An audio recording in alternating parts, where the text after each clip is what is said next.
झालंय लाईव्ह. नमस्कार, good morning, सुप्रभात. आरोग्य मंदिरच्या या माय लाईफ माय योगा या थीमच्या प्रोग्राम मध्ये आपल्या सगळ्या दर्शकांचं मी आरोग्य मंदिर तर्फे स्वागत करतो.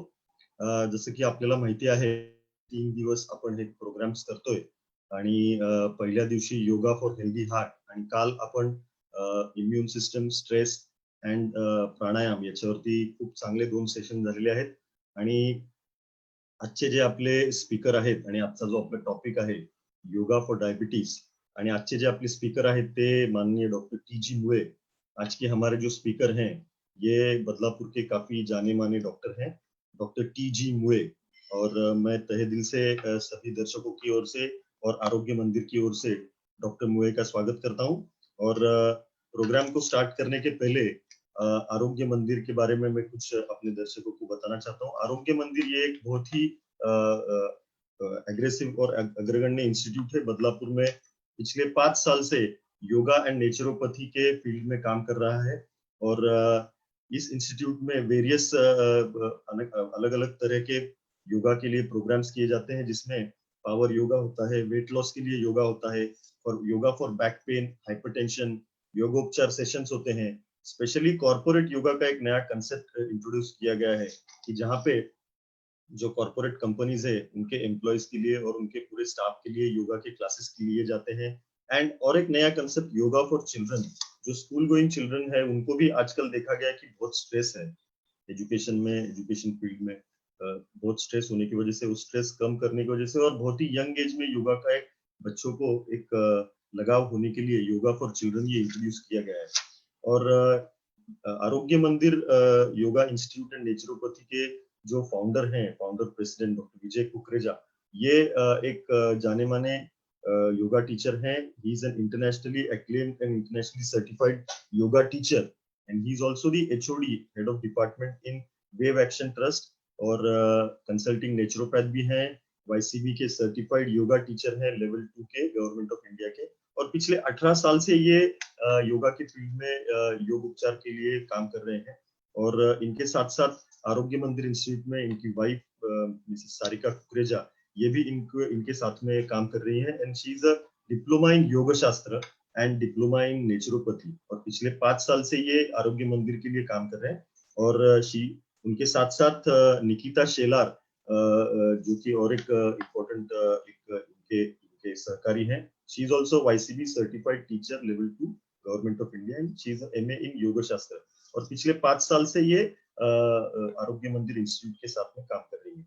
और साथ साथ ये जो प्रोग्राम के और एक इवेंट के एक पार्टनर्स हैं वो है उत्सव इंस्टीट्यूट. एंड उत्सव institute is also yoga and wellness institute situated in Ghatkopar. And इसके फाउंडर डायरेक्टर है प्रोफेसर देवांग शाह. और इन्होंने इस इंस्टीट्यूट की स्थापना इन द ईयर 2000 में की है. और ये सोमैया इंस्टीट्यूट में एक प्रोफेसर के तौर पे भी काम करते हैं. And he is associated with the world's largest yoga therapy organization, Vyasa, which is situated in Bangalore. और ये महाराष्ट्र गवर्नमेंट के जो वेरियस योगा के लिए प्रोग्राम्स होते हैं उसके लिए एजुकेशन बोर्ड के ये मेंबर भी हैं. और साथ साथ हमारे इस इवेंट के जो एसोसिएट्स हैं उनके नाम लिए बिना आज का ये प्रोग्राम और ये पूरा ही प्रोग्राम सही मायने में सफल नहीं हो पाएगा. इसमें हमारे साथ में जुड़े हैं छोटे मोटे बदलापुर के ऑर्गेनाइजेशंस हैं, और इसमें स्कूल्स हैं, कॉलेजेस हैं. मैं सभी के नाम लेता हूँ. लिटिल ब्लॉसम प्री स्कूल है, miles of smiles pre school है, 365 स्टूडियो मीडिया कंपनी है, स्पेनिश स्पेस लैंग्वेज इंस्टीट्यूट है, सोसाइटी प्लस मैनेजमेंट है, S communications, nature view tours, Kridangan institute, Shetes construction, Bundela charitable trust, paw foundation, Saksham foundation, Suyog Mudran. और हमारे इस programme की event partners है महाराष्ट्र न्यूज 10, साथ साथ blossom holidays, Bharat college, Don Bosco school, Khamkar Vidyalaya, I love my daughter foundation, Jeevandeep college, housing world, Hridayas kitchen. और इसके साथ साथ बदलापुर के काफी हमारे जो कॉर्पोरेटर्स हैं वो भी बहुत ही हेल्थ कॉन्शियस है. इसमें सभी के तो मैं नाम नहीं ले सकता, लेकिन एक प्रातिनिधिक स्वरूप में श्री संभाजी शिंदे साहब हैं, श्री प्रशांत कुलकर्णी हैं, एडवोकेट माधुरी गरुड़ है, संजय भोईर है, और काफी ऐसे हमारे सब जो कॉर्पोरेटर्स और मित्र हैं वो सभी हमारे साथ इस प्रोग्राम के लिए जुड़े हुए हैं हमारे साथ. और इनके सहकार्य के बिना ये प्रोग्राम हमेशा होता ही नहीं. हर साल तो ये हम प्रोग्राम करते हैं फिजिकली, बदलापुर में अलग अलग जगह पे होता है. Last year we had done this programme at 12 places, 12 जगहों पे ये प्रोग्राम किया था और लगभग 2,500 से 3,000 लोग जुड़े थे। लेकिन इस साल कोरोना वायरस के वजह से we are not able to do this programme physically, हम फिजिकली नहीं कर पा रहे हैं ये प्रोग्राम। तो हमने सोचा डिजिटल प्लेटफॉर्म पे क्यों ना हम लोग इसको ट्राई करें।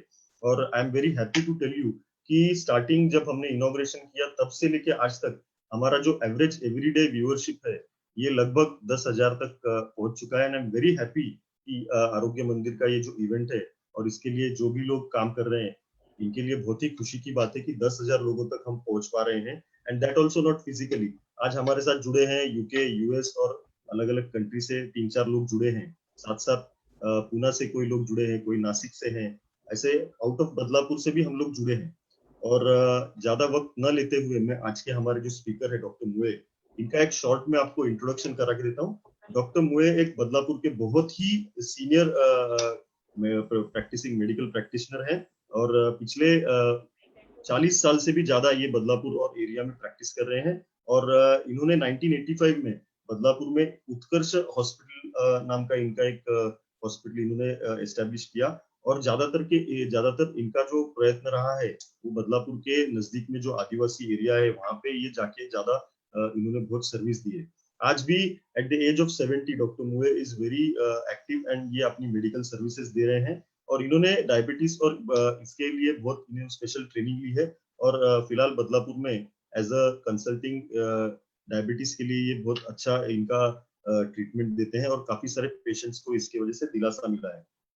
और पिछले 3 साल से डॉक्टर मुए आरोग्य मंदिर ये इंस्टीट्यूट से जुड़े हुए हैं, काफी सारे लेक्चर्स लेते हैं और हमेशा आरोग्य मंदिर के हर प्रोग्राम में जब जब आरोग्य मंदिर इनको बुलाता है तभी डॉक्टर मुए हमेशा हमें साथ देते हैं।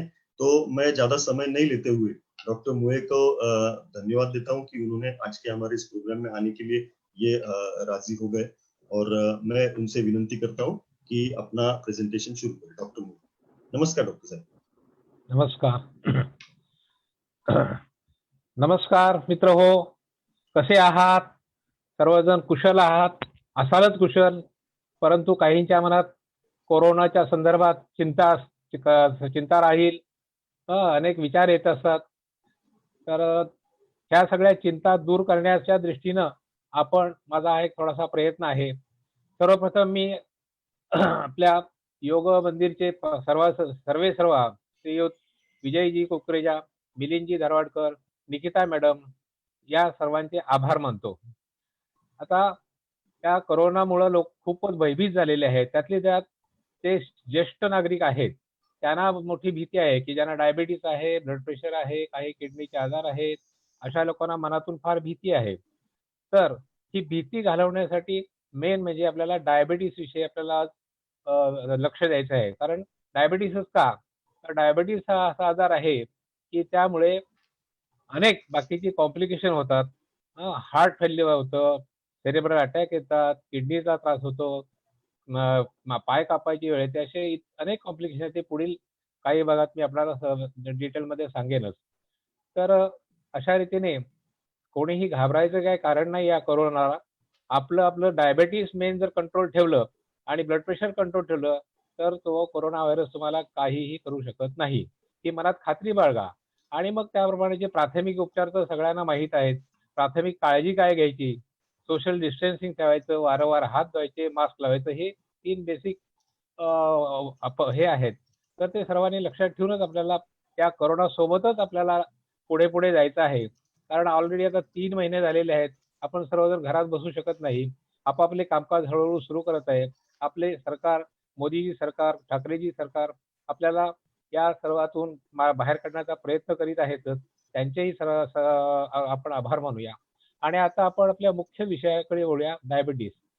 डायबिटीस आजकाल इतका कॉमन झालेला आहे की प्रत्येक 10 पेशंटच्या मध्ये आमच्या ओपीडी मध्ये बघतो की एकाला तरी शुगर निघते, डायबिटीस निघतो. तर इतक्या प्रमाणात डायबिटीस होण्यामुळं लोकांच्या तब्येतीवरती एक परिणाम होत जातो, जे लक्ष देत नाही त्यांच्याकडे वगैरे. म्हणून डायबिटीसची प्रथम जास्तीत जास्त माहिती आपण जर करून घेतली तर आपल्याला डायबिटीसशी कसा लढा द्यायचा, कसं त्याच्याशी सामना करायचा हे आपल्याला जाणून घेता येईल. त्या दृष्टीनं हा आपला प्रयत्न आहे. तर डायबिटीस याचा अर्थ डायबिटीस मेलायटस. डायबिटीस याचा अर्थ आहे गोड, आणि मेलायटस गोड आणि मूत्रप्रवृत्ती. तर गोड मूत्रप्रवृत्ती होते अशा याला आपण डायबिटीस असे म्हणतो. तर हा डायबिटीसची थोडक्यात आपण पॅथोफिजिओलॉजी पाहूयात. कसा होतो? आपण जे अन्न खातो, आपल्या अन्नामध्ये carbohydrate, proteins, fats, mainly vitamins, minerals हे सगळे असतात. तर त्यातले आपण जे कार्बोहायड्रेटच्या स्वरूपात भाकरी, चपाती वगैरे जे घेतो, तर त्याचं रूपांतर डायरेक्ट आतड्यामध्ये गेल्यानंतर रूपांतर ग्लुकोजमध्ये होतं. नंतर इतर प्रोटीन्स म्हणजे डाळी म्हणा, नॉनव्हेजचे प्रकार, अंडी हे प्रोटीन्स आहे, त्याचं रूपांतर अमायनो ऍसिडमध्ये होतं. आणि तिसरं फॅट्स, त्याचं रूपांतर ग्लिसरॉल आणि ग्लिसरॉलमध्ये होतं, ट्रायग्लिसराईडमध्ये होतं. तर अशा प्रकारे हे ग्लुकोज जे तयार होतं ते नंतर रक्तात जातं आणि रक्तात सगळीकडे फिरतं. अर्थात प्रत्येक पेशीला ऊर्जेची आवश्यकता असते. तर हे रक्तात ग्लुकोज आहे आणि पेशीला ऊर्जा मिळण्यासाठी ग्लुकोजची आवश्यकता असते, त्याबरोबर ऑक्सिजनची आवश्यकता असते. तर रक्ताबरोबर हिमोग्लोबिन पार्ट आहे तो ऑक्सिजन कॅरी करतोच, पण ग्लुकोज पेशीमध्ये शिरण्यासाठी इन्शुलिन आपण ऐकलं असेल त्याची आवश्यकता असते. ते जर शरीरात व्यवस्थित नसेल, कमी प्रमाणात असेल, तर ते इन्शुलिन पेशीमध्ये जाऊ शकत ते ग्लुकोज पेशीमध्ये जाऊ शकत नाही आणि त्यामुळे पेशींना ऊर्जा मिळत नाही. तर हे इन्शुलिन काय काम करतं? इन्शुलिन हे पेशींचं द्वार उघडायचं काम करतं. म्हणजे एखाद्या गेटकीपर सारखं असतं. ग्लुकोज रक्तातलं जे ग्लुकोज आहे ते प्रत्येक पेशीपर्यंत जात असतं. इथे प्रत्येक पेशीच्या आवरणावरती एक रिसेप्टर असतात. तर ते रिसेप्टरला ओपन करण्याचं काम इन्शुलिन करतं आणि मग ते पेशीमध्ये जातं ग्लुकोज आणि मग पेशीला ऊर्जा मिळते. तर हे ज्यांच्यामध्ये बिघाड झालेला असतो, इन्शुलिन कमी असतं, त्यामध्ये काय होतं की रक्तात आपण खाल्लेल्या अन्नाचं ग्लुकोज रूपांतर झाले असतं ते रक्तातच राहतं, ते पेशीपर्यंत जात नाही. पेशीला न मिळाल्यामुळे पेशी अशक्त होतात, कमकुवत होतात. म्हणून तर सर्वांना डायबिटीसवाल्यांना थकवा, अशक्तपणा या गोष्टी होतात. आता दुसरा एक याबरोबर मुद्दा असा आहे की पेशींना ग्लुकोज मिळत नाही म्हणून पेशी अजून क्रेव्ह करतात, शरीराकडे अजून अन्नाची मागणी करतात, ग्लुकोजची मागणी करतात. म्हणून मग त्यावेळेला काय होतं, आपल्या बॉडीमध्ये लिव्हर आणि स्नायू पेशीमध्ये काही प्रमाणात आपण जे फॅट्स खातो, प्रोटीन्स खातो, त्याचंही प्रोटीनचं पर्टिक्युलरली रूपांतर कार्बोहायड्रेटच्या स्वरूपात होऊन साठलेलं असतं. मग अशा वेळी एक इमर्जन्सी म्हणून लिव्हरमधून ते ग्लुकोज रक्तात येतं परत आणि परत ग्लुकोजची पातळी खूप वाढते. म्हणजे जसं की समुद्रात पाणी भरपूर आहे, पण ते कसं आहे, खारं पाणी आहे. ते आपल्याला पिण्याला योग्य नाही. तसं ते पिण्याला योग्य होत नाही. त्यामुळे ग्लुकोजचं प्रमाण वाढत जातं. या प्रकारे वाढत साधारण 180 मिलीग्रॅम्स पर DL इथपर्यंत जर ग्लुकोज रक्तात फिरायला लागलं, तर ते किडनी वाटे बाहेर पडायला लागतं. अशा प्रकारे हे थोडक्यात ही या डायबिटीसची पॅथोफिजिओलॉजी किंवा संप्राप्ती म्हणता येईल. आता याची कारणं काय आहेत? हे कारणं मेन म्हणजे इन्शुलिन रेजिस्टन्स आणि इन्शुलिनची कमतरता हे आपण पाहिलं. तर हा इन्शुलिन रेजिस्टन्स का येतो?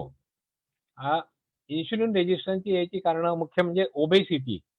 आजकाल जंक फूड, वेळोवेळी खाणं, जागरणं, व्यायाम न करणं या सगळ्यामुळे लोकांच्या तब्येती सुधारत आहेत.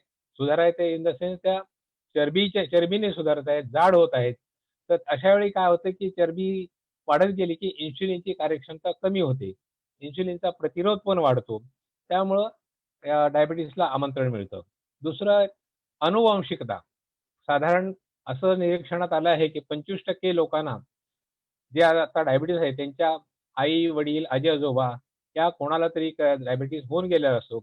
तर अनुवंशिकतेचाही साधारण 25% भाग डायबिटीसमध्ये येतो.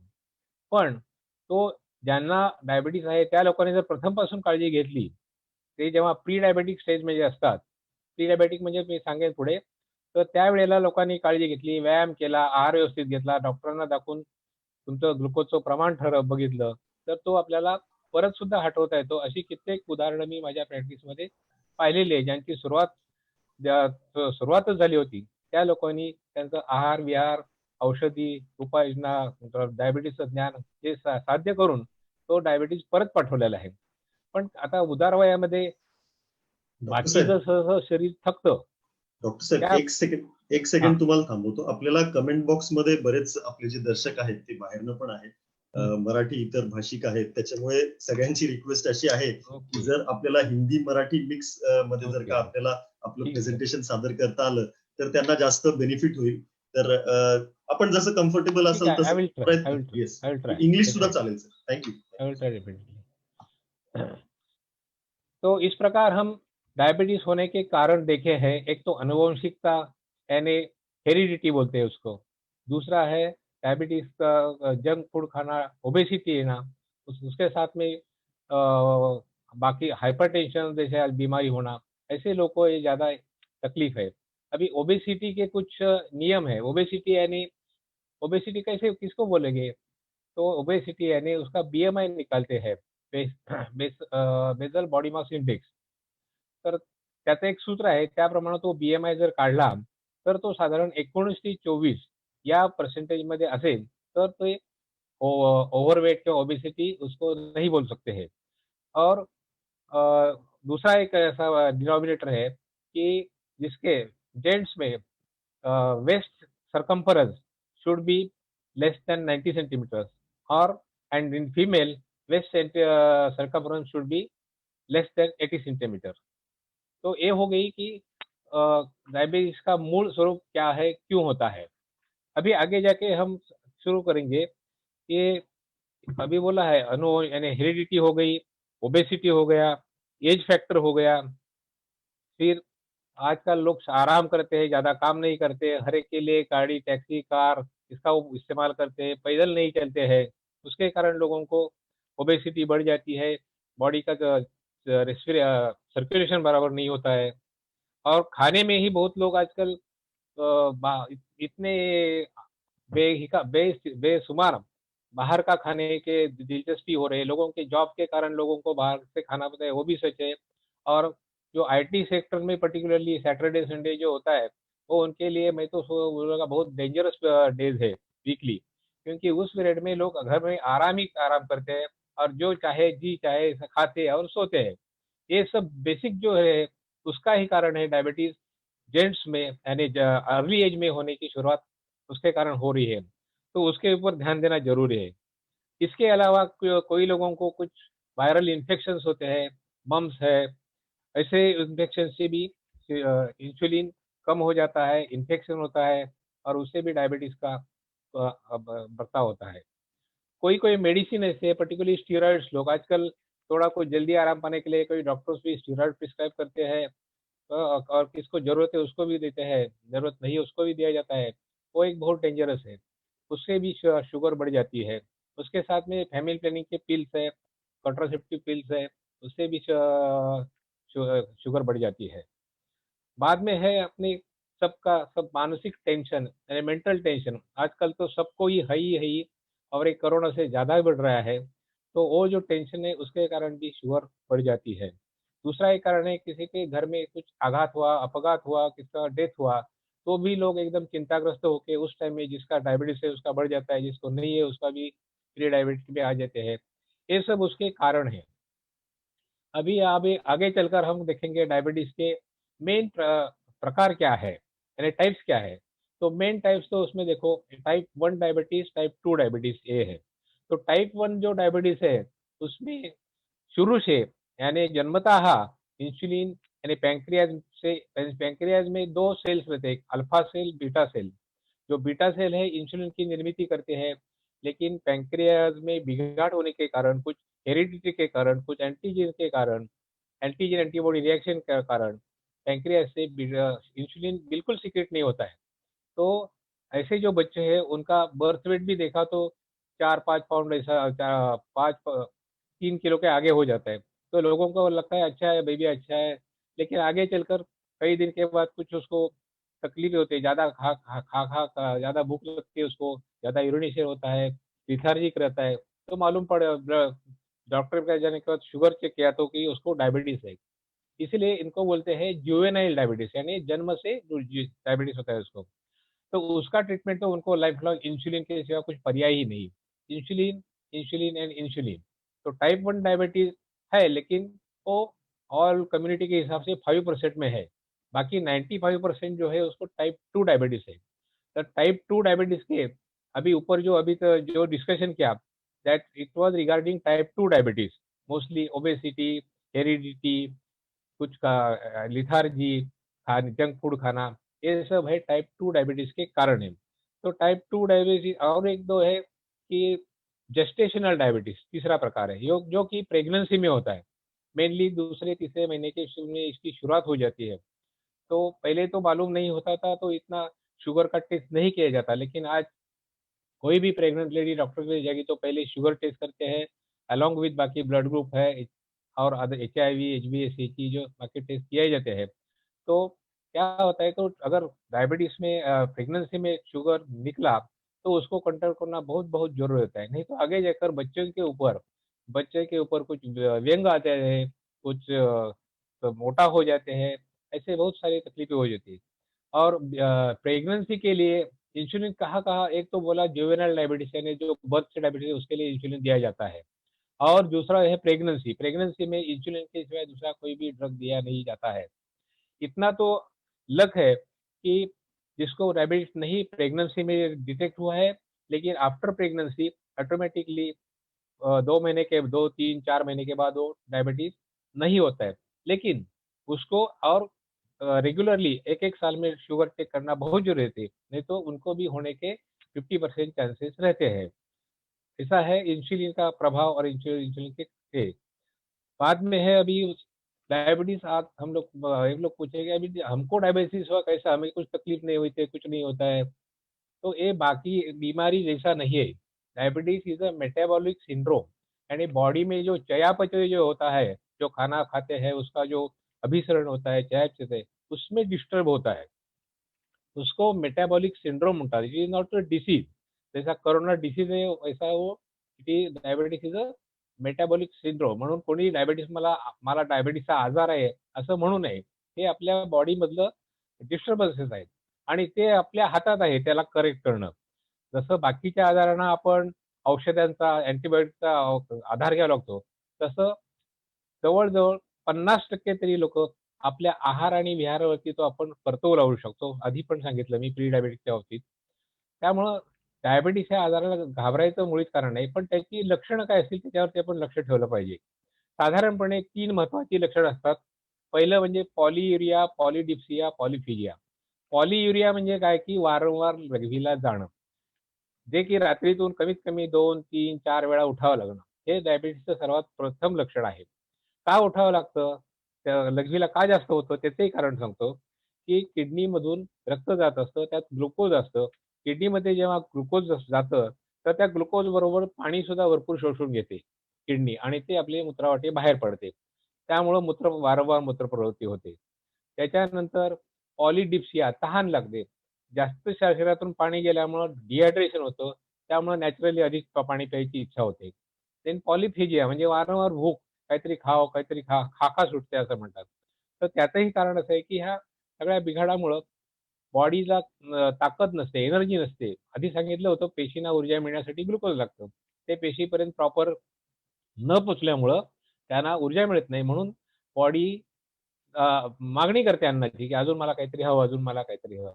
तर ही 3 महत्त्वाची लक्षणं आहेत। त्याशिवाय इतर लक्षणं जी आहेत, की अंगाला खाज येणं, जखमा बऱ्या न होणं, इतर ठिकाणी नाखुरडं म्हणतात किंवा फंगल इन्फेक्शन होतात, जांघेत होतात, नखाला होतात, अशा ठिकाणी सुद्धा हे ज्यांना झालंय त्यांनी लक्ष ठेवावं आणि तो का झालाय त्यासाठी प्रथम शुगर टेस्ट करावी किंवा काही जखमा भरत नाहीत लवकर, तिथे गँग्रीन सारखी वेळ येते, तर ते तर अत्यंत डेंजर आहे। तर त्यामुळं पाय सुद्धा कापायची वेळ येते। तर असे डायबिटीसचे एक गंभीर दुष्परिणाम आहेत, ते आपण पुढे जाऊन बघूयात। मुख्य म्हणजे वजन कमी होतं। काही लोकं तब्येतीने हेल्दी असतात आणि नंतर वजन कमी होतं। का वजन कमी होतं? तर मगाशी सांगितल्याप्रमाणे पेशीला ऊर्जा मिळत नाही। ऊर्जा मिळत नाही आणि ऊर्जा न मिळाल्यामुळं आपल्या लिव्हरमधलं जे फॅट आणि अमायनो ॲसिड म्हणजे प्रोटीन असतं, ते काढून घेतलं जातं। शरीराला ग्लुकोज वाढतं, इकडे ग्लुकोज वाढतं, इकडची प्रोटीन आणि कार्बोहायड्रेट काढून घेतलं जातं। त्यामुळे शरीराला पोषण होत नाही, त्यामुळे थकवा येतो आणि वजन सुद्धा कमी होतं। तर हे अशा प्रकारे हा डायबिटीज सर्व ठिकाणी त्रास देणार आहे। आता जखम बरी होण्यास काय वेळ लागतो लोकं? आमच्या जखमा बऱ्या होतात. नाही, डायबिटीसमुळे होतात. म्हणजे काय होतं, तर डायबिटीस ज्यांना आहे त्यांचं रक्त वाहिन्यावरती एथेरोस्क्लेरोसिस म्हणजे अंदर से एक थिक ऐसा प्लग जमा होता है, प्लाक जमा होता है। तो प्लाक जमा होने से क्या होता है, वो जो ब्लड है सर्कुलेट बराबर नहीं होता है जख्म के पास। दूसरा क्या है, उसका नर्वस सिस्टम पे भी परिणाम होता है, तो नर्व एंडिंग काम नहीं करते हैं। यानी वो लोग जब चलते हैं पर्टिकुलरली पाँव में कुछ ये नहीं डाल के, वहाड़ नहीं डाल के, तो उनको सेंसेशन नहीं होता है। कभी उनको जख्म हो जाता है तो भी मालूम नहीं पड़ता है। बाद में कुछ ज़्यादा जख्म बढ़ जाता है और एक ऐसा टाइम आता है कि उस टाइम में वो अंगूठा, पाँव ऐसा काटने की दिक्कत आती है। इसीलिए छोटे-मोटे जख्मों के ऊपर भी ध्यान देना बहुत ज़रूरी है। और आगे चलकर ये भी देखें की डायबिटीज हळूच कानात विचारतात, "सर आम्हाला हल्ली आमचं काय जमत नाही, आम्हाला काय संबंधात अडचण येते." तर त्याचंही कारण असंच आहे, की मेन रक्तपुरवठा जो असतो, तिथल्या ज्या व्हेसल्स असतात, त्या काठिण्य आल्यामुळं प्रॉपर रक्तपुरवठा तिथे होत नाही आणि नर्व्ह सेन्सेशन प्रॉपर होत नाही. मोठे-मोठे प्रोस्टेटसारखे आजार पण होतात. या सगळ्यामुळं लैंगिक दुर्बलता हा एक डायबिटीसचाच एक दुष्परिणाम आहे. त्याशिवाय रोगप्रतिकार शक्ति कम होना, बार-बार सर्दी, खांसी ये होना, ये भी लक्षणें होती है। तीसरा है वो हाथ-पाँव को मूंगी आना, झुनझुनी आती है, मूंगी आती है, समझता नहीं। ये भी कारण वही है जो बोला अभी एथेरोस्क्लेरोसिस और नर्व एंडिंग का काम नहीं करना। बाद में और एक खराब है जिसको स्पेक्ट नहीं है उसको भी स्पेक्ट जल्दी आता है क्योंकि आँख में जो अंदर का भाग है उसको ग्लूकोज से ही पोषण होता है। तो प्रॉपर ग्लूकोज से उसको नहीं मिलने से कैटरेक्ट यानी मोतीबिंदु जल्दी आ जाता है और आँख का नंबर भी जल्दी आ जाता है। ऐसा आँख पर भी वो परिणाम होता है। अभी टाइप्स देखिए, क्यों होता है, कैसे होता है, वो भी देखा। तो अभी बोलेंगे नॉर्मल डायबिटीज़, नॉर्मल कितना होना चाहिए, एब्नॉर्मल कितना होना चाहिए। तो नॉर्मल तो सबको है, फास्टिंग यानी खाने के पहले 80 टू 100 मिलीग्राम पर DL और खाने के बाद 120 टू 140 इतना होना चाहिए।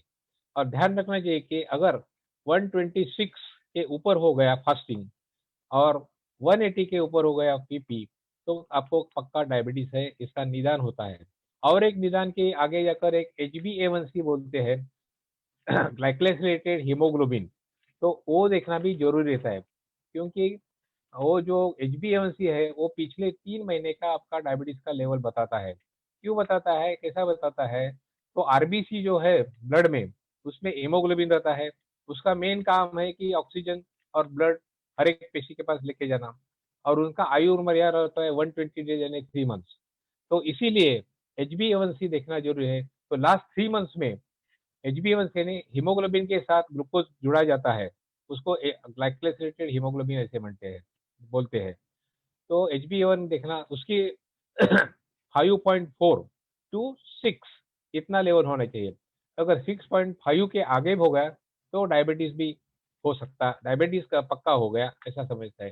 तो ये 3 मेन क्राइटेरिया है, फास्टिंग शुगर, पीपी यानी after lunch sugar and HbA1c। ये मेन उसके डायग्नोसिस के ये है। और ये बाकी अभी पहले ही बोला है, बाकी सब जो बीमारी है उसके लिए एंटीबायोटिक्स है, एंटीवायरल है, एंटी फंगल है, सब मेडिसिन है, वैक्सीन है, लेकिन इसके लिए कुछ यही नहीं। इसीलिए इसको आयुर्वेद में इसको वो याप्य ऐसा बोलते हैं। आयुर्वेद में बोलते हैं कष्ट साध्य व्याधि, असाध्य व्याधि और याप्य व्याधि। तो कष्ट साध्य व्याधि उसको बहुत कुछ ट्रीटमेंट देने के बाद, कंट्री करने के बाद वो कष्ट साध्य होती है, लेकिन अच्छी होती है कई दिन के बाद, कई महीने के बाद। लेकिन ये जो व्याधि है वो लाइफ लॉन्ग होती है। इसको कंट्रोल करना हर एक के हाथ में है। ये कोई भी ऐसा दावा जो करते हैं, कोई वैद्य कोई ऐसे लोग बाहर के जो जड़ी-बूटी वाले कुछ करते हैं कि हम पूरा ये दवा लो, वो दवा लो, हम 2-3 महीने में बंद करेंगे, डायबिटीज़ अच्छा करेंगे। वो सब गलत है, वो सब झूठ है, उसके वो निर्भय रहना बिल्कुल सही नहीं है। लेकिन अभी तो आप बोलिएगा कैसा इसको कंट्रोल करेंगे? हाँ, तो सबसे पहले है आप जानकारी लेना। अभी तक जो मैं बोल रहा हूँ उसका मेन उद्देश्य है कि आपको हर एक को डायबिटीज के बारे में जितना जानकारी हो सके, कैसा होता है, क्यों होता है, क्या करने से होता है, क्या नहीं करने से, क्या नहीं करना चाहिए, ये सब जानकारी दिया है। अभी हम डायरेक्ट उसके ट्रीटमेंट की तरफ पहुंचेंगे। ट्रीटमेंट बोलेगा तो मेन है आहार विहार, औषधि और डायबिटिक एजुकेशन। सो मेन जो है आहार, आहार बोले तो खाने में तो बोले तो आजकल जो जंक फूड है कुछ भी खाते हैं, मैदे का आटा, मैदे की रोटी, बहुत स्वीट खाना, ये सब अवॉइड ही करना चाहिए। एक बार डायबिटीज डिटेक्ट हो गया तो मीठी चीजें, डायरेक्ट जो मीठा है जिसका ग्लाइसेमिक इंडेक्स ज्यादा होता है, जैसे शुगर है, उसका ग्लाइसेमिक इंडेक्स 100% है। हाँ, बाकी जो हम जो खाते हैं ज्वारी बाजरी, उसमें 70% ग्लाइसेमिक इंडेक्स है। यानी जो चीज खाने के बाद अपने ब्लड में ग्लूकोज जितना बढ़ जाता है उसको ग्लाइसेमिक इंडेक्स GI बोलते हैं, वो ध्यान में रखना चाहिए। तो डायरेक्ट शुगर है उसका ग्लाइसेमिक ज्यादा है, इसीलिए हर टाइम शुगर कम खाओ, शुगर कम खाओ ये बोलते हैं। शुगर के साथ जो श्रीखंड पूरी ऐसे जो है वो भी कम खाना चाहिए। उसके साथ ऑयली ऑयली चीजें भी कम खाना चाहिए। तो ऑयल में वो बोलते हैं आप कौन सा ऑयल यूज करें, कितना ऑयल यूज करें। तो नेचुरली देखो, ऑयल तो सबसे तरीके होते हैं, थोड़ा बहुत फर्क होता है इधर उधर। तो मेनली जो हम सेंग का तेल रहता है, करडई का रहता है, वो यूज कर सकते हैं, लेकिन उसका प्रमाण हमने ध्यान में लेना चाहिए। वो ज़्यादा से ज़्यादा 10 ml के ऊपर हर एक में नहीं जाना चाहिए। यानी समझो 4 आदमी एक फैमिली में है तो हर आदमी के लिए हर महीने का आधा किलो, यानी 1 महीने का 2 किलो मीठा तेल सफिशिएंट हो जाता है। उसी साथ में वो नमक की मात्रा भी, हर मैक्सिमम नमक का 5 to 6 ग्राम, इसके ऊपर नमक नहीं खाना चाहिए। ये हो गया खाने के बारे में। तो उसके बाद आगे चलकर चलते हैं एक्सरसाइज और योगा। आज का जो दिन है, आज का जो वीक है, तो ये बारे में आपको बहुत जानकारी कुकरेजा साहब, मिलिंद धारवाडकर के साथ जो उनका अभियान चालू है, हमारे मोदी जी सर ने जो 21 जून जो इंटरनेशनल योगा डे का डिक्लेयर किया, जो सब वर्ल्ड ने मान्य किया है, उसका ये डायबिटीज में बहुत बहुत बहुत ही भाग्य है, यानी जरूरी है। तो आप तो हर रोज इनके साथ जुड़े हैं, योग मंदिर के साथ, वो आपको हर टाइम योगा सिखाते हैं, एक्सरसाइज सिखाते हैं।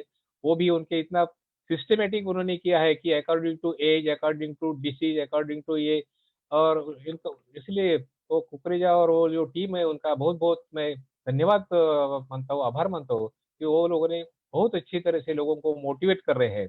और उसमें उन्होंने मुझे भी इसमें संधि दिया है, लोगों को थोड़ा मोटिवेट करने के लिए, लोगों की डर हटाने के लिए। तो मैं उसके लिए भी वो सब उनका मिलिंद जी, पूरे जी, निकिता मैडम, इन सब का आभार मानता हूँ। अभी आगे बात चल रही है।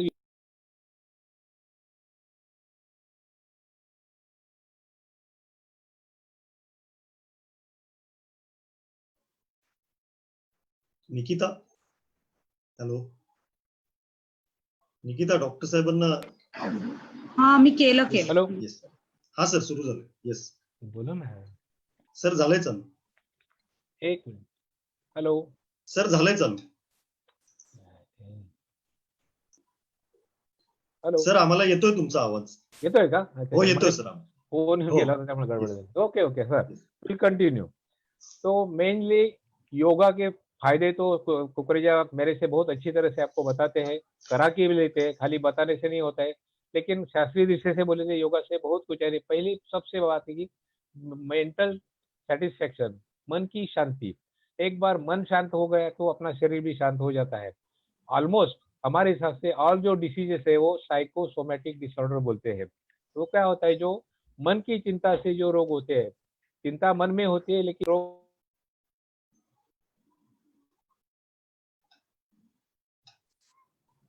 साइकोसोमेटिक डिसऑर्डर करें। इसीलिए योगा का प्रथम उद्देश्य है कि मन की शांति, मन की चिंता। उसके साथ में योगा के कारण बॉडी का सर्कुलेशन बहुत अच्छा हो जाता है, जो कि अभी जो बोला जख्म भरने के लिए, बाकी सब कार्य के लिए सर्कुलेशन होना अच्छा है। तो योगा से या जो क्रिया करते हैं उसके सर्कुलेशन बहुत ही अच्छा होता है। उससे ब्रेन को ब्लड सप्लाई अच्छा होता है, हार्ट को ब्लड सप्लाई अच्छा है, हार्ट के जो करोड़री आर्टरी है उनको ब्लड सप्लाई अच्छा होता है, और पैंक्रियाज को भी अच्छा सप्लाई होता है। उसके कारण पैंक्रियाज भी अच्छी तरह से काम करने लगते हैं। तो ऐसे योगा के उसमें पूरा बॉडी अपना चैन एकदम जो सुस्ती रहता है सुस्ती निकल जाता है, और अपना पूरा दिन अपना एकदम चैन से और काम करने में उत्साह होता है। ऐसे बहुत सारे योगा के फायदे हैं। अभी इतना तो हो।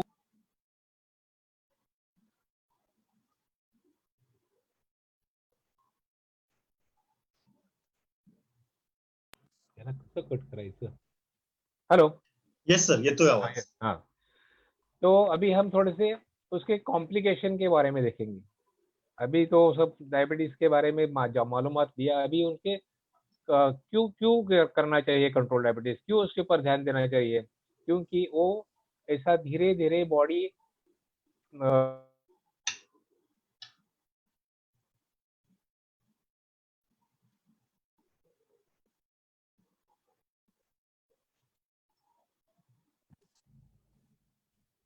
हॅलो, यस सर, येतोय आवाज। मध्येच फोन येते। हॅलो। तर आता अपन बॉडी उसके कॉम्प्लिकेशन क्या होते हैं उसके बारे में जांचने की।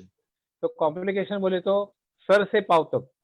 देखो, ब्रेन से हम शुरू करेंगे। ब्रेन में सर्कुलेशन प्रॉपर नहीं होने से, यानी एथेरोस्क्लेरोसिस जो बोला है कि धमनी काठिन्य, आर्टरी के अंदर एथेरोस्क्लेरोटिक प्लाक होते हैं, उसके कारण ब्लड ठीक तरह से सेरेब्रम को यानी ब्रेन को नहीं पहुंचता है। उसके कारण वो ब्रेन काम नहीं करता है, यानी उसके जो सेंटर्स है सब वो काम नहीं करने लगते। जहाँ का ब्लड सप्लाई कम हुआ है वो साइड का काम ब्रेन काम नहीं करता है, इसलिए पैरालिसिस जैसा बहुत खराब जो अटैक है वो अटैक आता है। बाद में आंख के ऊपर भी अभी बोला कि कैटरेक्ट जैसी है, वो कैटरेक्ट जल्दी आता है, उसका कारण भी मैंने पहले बता दिया। क्योंकि आंख के अंदर जो विट्रियस ह्यूमर होता है उसको लिए उसके पोषण के लिए भी ग्लूकोज की भी जरूरत है, वो कम होने से कैटरेक्ट जल्दी होता है। तीसरा है आपका हार्ट। हार्ट है, हार्ट को जो करोनरी आर्टरी देते हैं, जिस यानी हार्ट में ब्लड खूब है, लेकिन वो ब्लड का कुछ फायदा नहीं। हार्ट को सप्लाई करने वाली, हार्ट मसल को सप्लाई करने वाली main right and left coronary artery होती है, उसमें प्लाक आने से, उसमें काठिन्य आने से कभी कभी एम्बोलस यानी क्लॉट अटक जाता है और हार्ट अटैक यानी इन्फार्क्शन बोलते हैं वो आता है। और दूसरी एक चीज ध्यान में रखना चाहिए, डायबिटीज में बाकी तो जिसको डायबिटीज नहीं है उसको एकदम हार्ट अटैक है तो चेस्ट पेन होगा, दर्द से बहुत एकदम गड़बड़ करेगा, उसको बियर नहीं हो जाएगा और पसीना आएगा। लेकिन डायबिटीज में ऐसा नहीं होता है। डायबिटीज में विदाउट पेन, पेन नहीं होने से भी अटैक आता है, क्योंकि हार्ट का जो इनर्वेशन नर्व सिस्टम होता है वो भी खराब हुई होती है डायबिटीज के कारण। और कभी कभी आप देखते हैं कि रात को अच्छा था, सुबह देखा तो गया। तो जो जिसको ज्यादा डायबिटीज है वो लोग का ऐसा हो सकता है।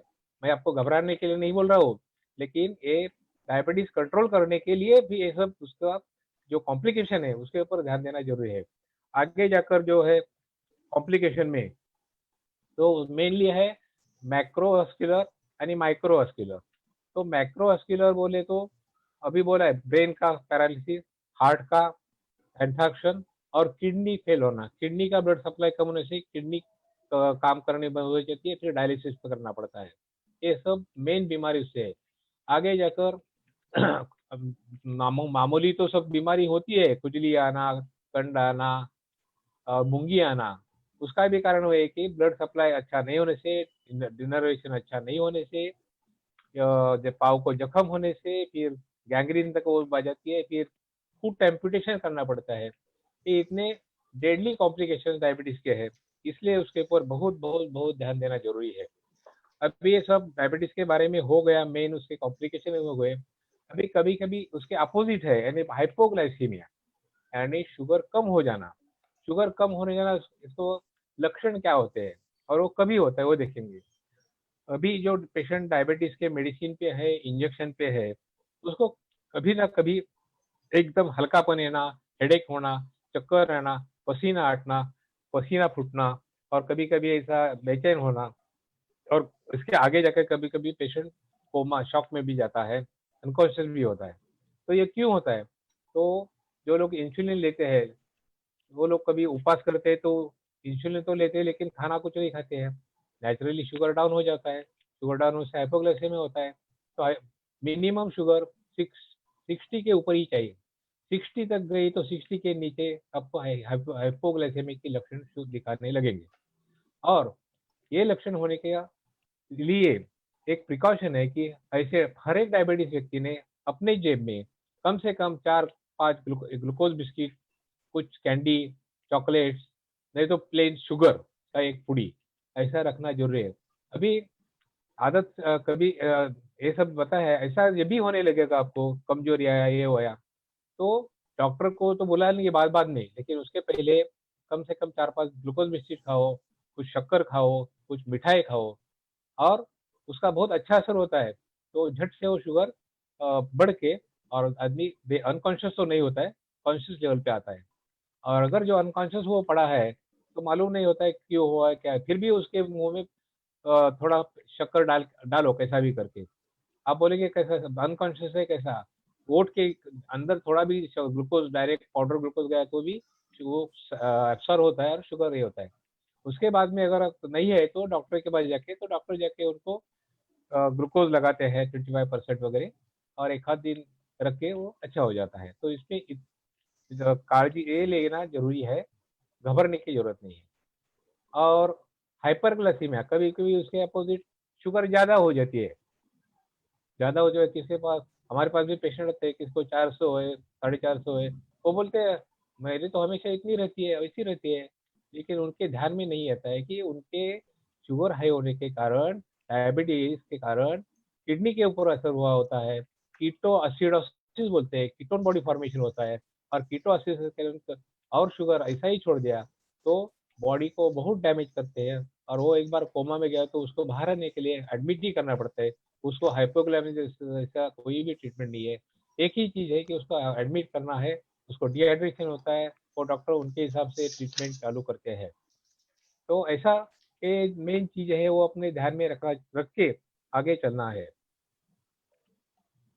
अभी कुछ अभी तो बोला है आपको, मेन जो है आपका बॉडी बीएमआई के बारे में बोला है। तो बीएमआई कैसा निकालते हैं, तो उसका भी एक सूत्र है वेट डिवाइडेड बाय हाइट इन,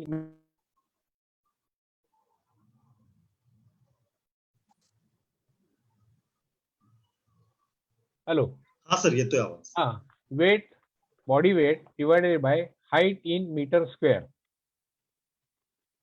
तो ये यूजुअली 19 से 25 तक होना चाहिए। अभी कोई लोग पूछते हैं हमारी नॉर्मल वेट कितना होना चाहिए एवरेज, तो उसका भी एक छोटा सूत्र है कि 100 से अपना एज माइनस करो, सॉरी 100 नहीं, हाइट इन सेंटीमीटर, अपना हाइट लो और उससे 100 माइनस करो। तो समझो किसका हाइट 160 है तो 100 माइनस करने से 60, तो उसका एवरेज 60 केजी होना चाहिए। जिसका 150 है उसका 50 किलो होना चाहिए। ये भी एक साधारण सूत्र है। तीसरा, अभी एक एक्सरसाइज की बात रही, तो एक्सरसाइज के लिए एक फिट प्रिंसिपल है, यानी फ्रीक्वेंसी। फ्रीक्वेंसी का मतलब है कि हर रोज एक्सरसाइज करना जरूरी है। दूसरा है इंटेंसिटी। इंटेंसिटी बोले तो मध्यम स्वरूप का, डायबिटीज के लिए मध्यम स्वरूप का, एकदम वेट लिफ्टिंग ये ऐसा करने की जरूरत नहीं है। मध्यम स्वरूप का व्यायाम और एरोबिक व्यायाम करने की जरूरत है। एरोबिक यानी वॉकिंग है, रनिंग है, कुछ नॉर्मल एक्सरसाइज है, योगा है, इसको एरोबिक एक्सरसाइज बोलते हैं। तीसरा है कितना मिनट करना चाहिए, कम से कम रोज 30 मिनट व्यायाम करना ही है, भले वो वॉकिंग हो, योगा हो, कुछ भी हो, कम से कम 30 मिनट। और वीक का मिनिमम 150 to 180 मिनट्स, इतना व्यायाम होना जरूरी है। और लेकिन व्यायाम करने के पहले आपको डॉक्टर की सलाह लेनी जरूरी है, क्योंकि व्यायाम करने के लिए भी शुगर अगर 300 से ज़्यादा है, नहीं व्यायाम करने का। शुगर 17 से कम है, नहीं व्यायाम करने का। जिसका बीपी 150/90 है, नहीं व्यायाम करने का। जिसका ईसीजी में हार्ट में कुछ प्रॉब्लम है, एक्चुअल प्रॉब्लम है, एंजियोप्लास्टी हुआ है, वो लोग में भी हेवी व्यायाम नहीं करना। वो लोग वॉकिंग, ये सबसे बेस्ट एक्सरसाइज है। वॉकिंग सबको चलता है, किसी को भी, खाली वो शुगर का ध्यान देना जरूरी है। तो ये हो गया एक्सरसाइज के बारे में। और मेरे ख्याल से मेरी तरफ से तो जितनी जानकारी देनी जरूरी थी वो आपको दिए है। अभी किसके क्वेश्चन हो सकते हैं, पूछ सकते हैं। जी मिलिंद जी। हो. हाँ. सर, सर्वप्रथम तर मी आपले आभार मानेन की आपण खूपच एकदम सुंदर पद्धतीने आपल्या सगळ्या दर्शकांना आपण डायबिटीजच्या बद्दल माहिती दिली. थैंक यू डॉक्टर साहब, आपने बहुत ही साइंटिफिक और साथ साथ बहुत ही सिंपल तरीके में डायबिटीज के बारे में हमारे दर्शकों को अवगत कराया है. आपने ईटिंग हैबिट्स के बारे में डिटेल्स दी है. आपने टेंशन और स्ट्रेस का क्या असर हो सकता है डायबिटीज पे, इसके बारे में आपने बात की. आपने टाइमली टेस्टिंग जो होता है जिसमें HbA1c के बारे में आपने बताया. आपने फास्टिंग पोस्ट पेंडल के बारे में बताया. आपने जुवेनाइल डायबिटीज के बारे में आपने बात की.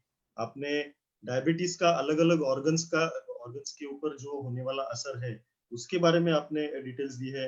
आपने बहुत अच्छी तरीके से इसके बारे में सभी हमारे दर्शकों को एक्सप्लेन किया है. आपने हाइपोग्लाइसीमिया, हाइपरग्लाइसीमिया जैसे चीजों के बारे में भी डिटेल्स दी है.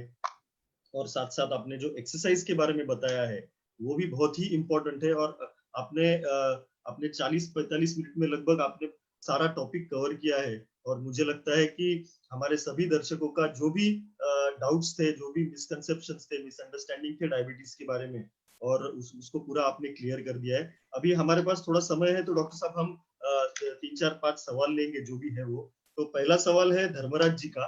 वो पूछ रहे हैं कि how do we know that we are type 1 diabetes और टाइप 2 डायबिटीज. ये उनका सवाल है. हाँ. हम. टाइप 1 डायबिटीज है या टाइप 2, ये कैसे जान हाँ. सकते हैं? तो अभी तो मैं बता यार, टाइप डायबिटीज के मेन दो टाइप है। एक टाइप 1, उसको जुवेनाइल डायबिटीज कहते हैं। उनको जन्मता से इंसुलिन नहीं होता है। और वो साधारण, तो बच्चा 4-5 साल होते जाता है उस टाइम में जरूर ध्यान में आता है कि बच्चे में लिथार्जी आती है, वो खाना बराबर नहीं खाता है, एकदम सुस्त पड़ा रहता है। तो उनको डॉक्टर के पास लेके जाते ही लोग ऑटोमेटिकली, तो उस टाइम में मालूम पड़ता है कि उसके जो शुगर एकदम बढ़ेली होती है। बच्चे लोग में 300-400 तक शुगर जाती है।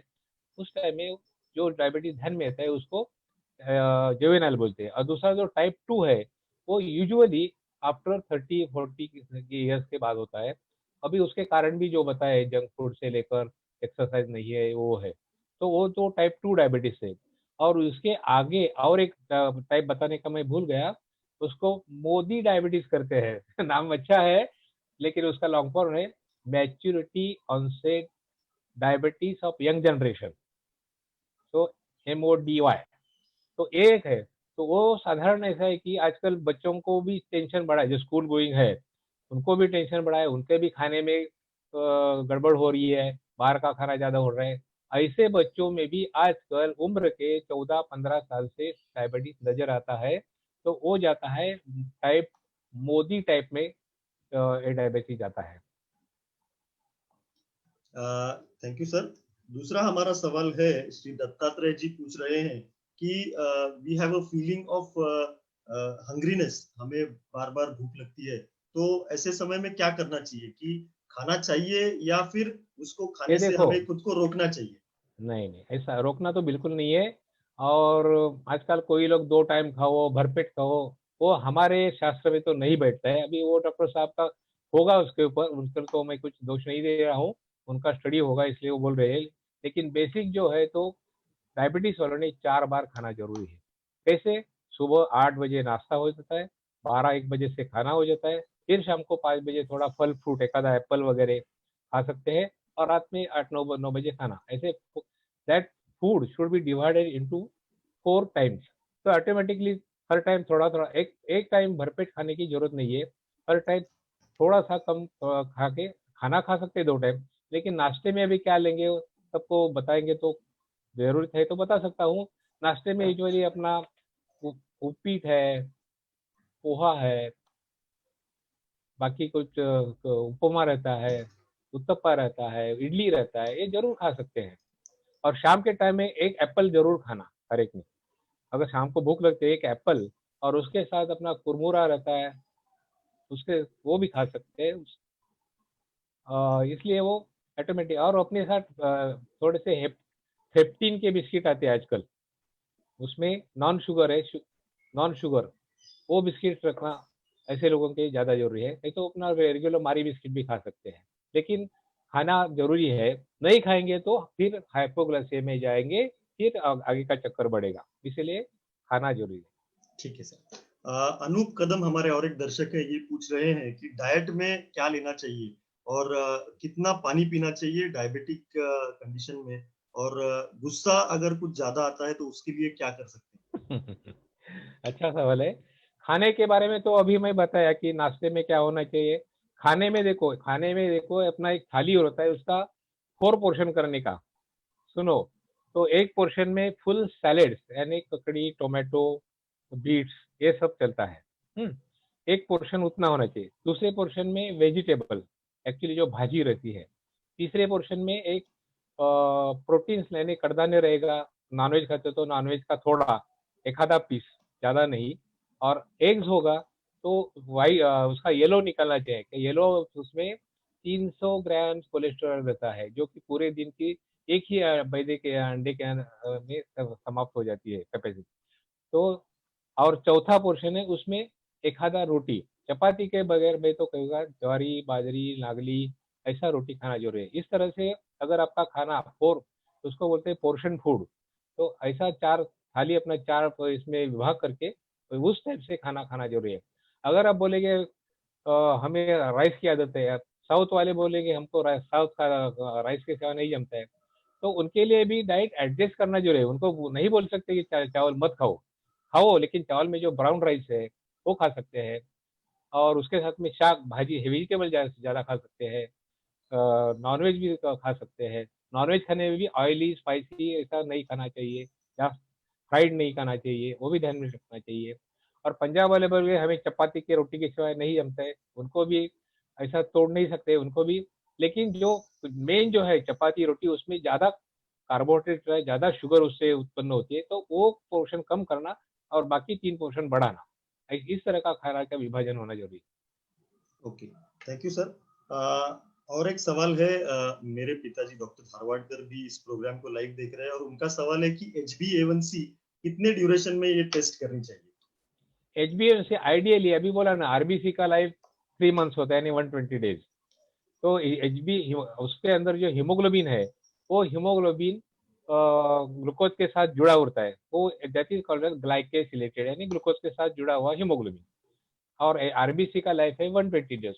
तो प्रैक्टिकली यानी थेरोटिकली एवरी 3 मंथ्स करना चाहिए, अदरवाइज एवरी 4 मंथ्स क्या तो भी चले। Thank you. और एक सवाल ऐसा आ रहा है डॉक्टर साहब जी, क्योंकि हमारा ये जो प्रोग्राम है ये योगा और डायबिटीज को के बारे में है, तो हमारे दर्शक एक हैं, वो सवाल पूछ रहे हैं कि कौन से योगिक एक्सरसाइजेस करनी चाहिए डायबिटीज को, जिनको है उनको कंट्रोल करने के लिए, और जिनको नहीं है उनको नहीं होने के लिए कौन से योगा की एक्सरसाइजेस करनी जरूरी है?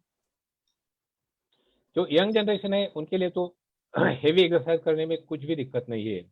यंग जनरेशन है वो जिम में भी जा सकते हैं, लेकिन मेनली वेट लिफ्टिंग को ज़्यादा ये नहीं करना चाहिए। बाकी जो तुम्हारा ये रहता है, पट्टे पे चलना होता है, साइकिलिंग होता है, जिम जिम के और कोई हल्के हल्के प्रकार होते हैं, वो आराम से कर सकते हैं। जिसको कुछ नहीं है वो सब कर सकता है, लेकिन जिसको डाउट है, जिसके फैमिली में हिस्ट्री है, उनके लिए तो थोड़ा रिस्ट्रिक्ट रहना चाहिए। और जिसको हुआ है उनके लिए तो सबसे बेस्ट है वॉकिंग। कम से कम 40 मिनट्स वॉक, यानी 4 किलोमीटर्स पर डे। और वो भी एकदम पॉसिबल है तो ब्रिस्क वॉक होना चाहिए। एकदम घूमते घूमते ऐसा गप्पे मारते नहीं होना चाहिए। Brisk walking for 40 minutes is sufficient for diabetes.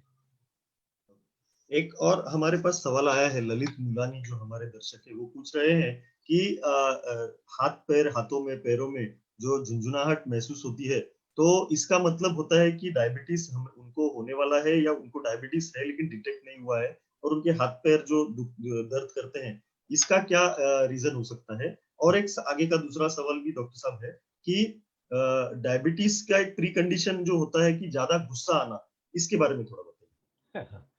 तो पहला पार्ट है कि मूंगी आना, और क्या ट्रेमर्स आना, ये भी है क्या? हाथ थर थर थर थर थर ना वगैरह। हाँ, थोड़ा सा हाथ में और हाँ, पैर में दर्द होना। हाँ, वो ही तो डायबिटीज, उसको पक्का डायबिटीज एटलीस्ट प्री डायबिटिक में तो है, ऐसा बोल सकते हैं, उसने ग्लूकोज टेस्ट करना, शुगर टेस्ट करना बहुत बहुत जरूरी है। नहीं तो आगे जाके फिर ऐसा फूड एम्पुटेशन हो सकता है, फिर ब्रेन में पैरालिसिस जैसे भी चीजें हो सकती है, यानी नर्वस सिस्टम इन्वॉल्व होती है उसमें, वो सब रिस्क है उसमें। इसलिए उन्होंने रेगुलर ग्लूकोज टेस्ट करना, यानी मैं तो बोलेगा जिसको नहीं है वो सब ने हर 6 महीने में एक बार जाके कम से कम ग्लूकोमीटर पे ग्लूकोज टेस्ट करना जरूरी है। और जो गुस्से के बारे में बोले तो गुस्सा ठंडा करना बहुत बहुत जरूरी है। गुस्सा स्ट्रेस डायबिटीज बोलते हैं वैसे नहीं, गुस्से का डायबिटीज, स्ट्रेस डायबिटीज, उससे तो शुगर डेफिनेटली जिसको नहीं है उसका भी बढ़ता है, जैसा ब्लड प्रेशर भी बढ़ता है उसके साथ शुगर भी बढ़ता है। और उसके तो कारण उसके तो कॉम्प्लिकेशन बहुत ज्यादा खराब है। तो उसके लिए तो सबसे बेस्ट है योगा, योगा एंड योगा। तो गुस्सा शांत करने के लिए कुकरेजी सर और आप लोग बहुत अच्छी तरह से उनको मार्गदर्शन कर सकते हैं। तो गुस्से के लिए यही एक योगा, ये मेरे ख्याल से तो ये मार्ग है। एक आखिरी सवाल लेंगे डॉक्टर साहब। महेश जी जो हमारे दर्शक है ये पूछ रहे हैं कि आपने बताया कि जिनका शुगर अबव 300 है या फिर उन्होंने, और जिनका ब्लड प्रेशर 150-90 के दरमियान है, उन्होंने क्यों एक्सरसाइजेस नहीं करनी चाहिए? नहीं, शुगर क्या है, शुगर ऑटोमेटिकली डिस्ने यानी दम लगना शुरू है, धाप लगना शुरू होता है, फिर उसका हार्ट रेट बढ़ जाता है, तो हार्ट के ऊपर परिणाम हो सकता है। यानी उनके लिए स्लो वॉकिंग मैं एडवाइज कर सकता हूँ, लेकिन ब्रिक्स वॉकिंग भी नहीं, दौड़ना भी नहीं और हेवी एक्सरसाइज नहीं। स्लो वॉकिंग जो है, जहाँ तक कि दम नहीं लगे, धाप नहीं लगे, वहां तक वो स्लो वॉकिंग कर सकते हैं। उसका भी एक सूत्र है, देखो एक्सरसाइज का दूसरा ऐसा सूत्र है, यानी अपना हार्ट रेट कितना होना चाहिए, तो उसमें 220 माइनस अपना एज करो, यानी 220 समझो एज 60 है, एज 60 है तो 160 तक हार्ट का पल्स रेट बढ़ता है एक्चुअली नॉर्मल इसमें। लेकिन उसके 75%, यानी 160 का 70% समझो 140 हो जाएगा, वहां तक पल्स रेट होना जरूरी है। उसके आगे जो है तो आप बैठना चाहिए। तो ये भी एक सूत्र है एक्सरसाइज का। थैंक यू डॉक्टर साहब। आई एम श्योर कि आपने जो ये सेशन लिया उसमें सवाल तो और भी आ रहे हैं, और लेकिन समय की पाबंदी के चलते हम सभी सवाल तो ले नहीं सकेंगे। लेकिन हम हमारे दर्शकों को जरूर बताना चाहेंगे कि आप जो भी सवाल डाल रहे हैं ये चैट बॉक्स में और फेसबुक के कमेंट बॉक्स में, इनका जरूर इसका आपको जवाब मिलेगा, और हमारी तरफ से हमारी टीम आपको जरूर जवाब देगी। एंड थैंक यू डॉक्टर साहब, आपने ये समय निकाल के हमारे सभी दर्शकों के, आरोग्य मंदिर के सभी दर्शकों के लिए ये डायबिटीज के ऊपर इतना इम्पोर्टेंट सेशन लिया।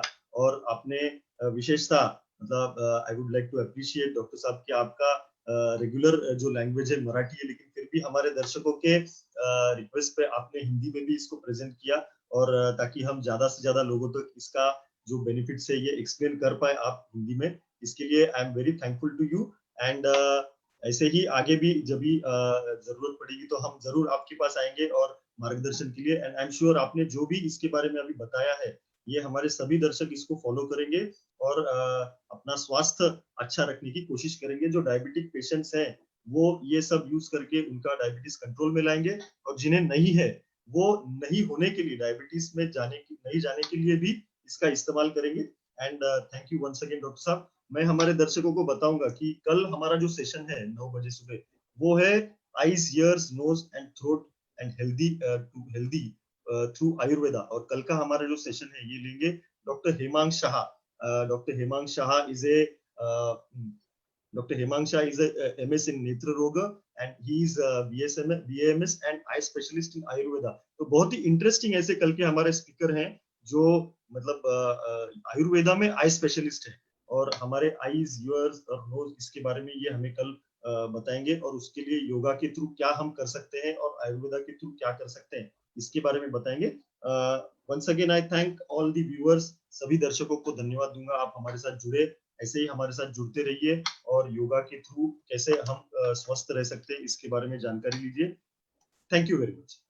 Thank you very much. Thank you Milind ji, Kukreja ji and all your team. Thank you sir.